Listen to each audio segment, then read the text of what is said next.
ఈ రోజు భారతదేశంలో ఐఫోన్ 17 విడుదలైంది. కొత్త ఫోన్ కోసం యాపిల్ స్టోర్ల ముందు పెద్ద క్యూలు, తొక్కిసలాట, కొట్టుకోవడం వంటి ఘటనలు చోటు చేసుకున్నాయి. కానీ ఒక ఫోన్ కోసం ఇంత హడావుడి అవసరమా అన్న ప్రశ్న ఇప్పుడు ముందుకు వస్తోంది. Please share and subscribe for more updates. మన సమాజంలో 60-70% ఐఫోన్లు కూడా లతోనే కొనబడుతున్నాయి. అంటే నెల నెలా వాయిదాలు పెట్టుతూ ఫోన్లను వాడుతున్నారు.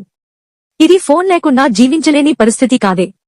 సాధారణంగా 1 సంవత్సరం తర్వాత కొత్త మోడల్ వస్తే పాత ఫోన్ విలువ తగ్గిపోతుంది.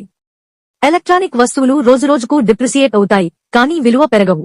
భారతదేశ జనాభాలో ఎక్కువ శాతం మధ్యతరగతి, దిగుమధ్యతరగతి కుటుంబాల వారే ఉన్నారు.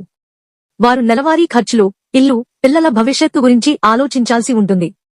అటువంటి పరిస్థితిలో ఒక ఫోన్ కోసం క్యూలో నిలబడి గంటల తరబడి టైం వృధా చేసుకోవడం, తొక్కిసలాటలో గాయపడడం అవసరమా? ఐఫోన్ అనేది ఒక ఫోన్ మాత్రమే. ఇది ప్రత్యేకమైన విలువ పెరిగే వస్తువు కాదు. కాబట్టి మనకు నిజంగా అవసరమా, లేక ఫ్యాషన్ కోసం మాత్రమేనా అన్నది ఆలోచించుకోవాలి.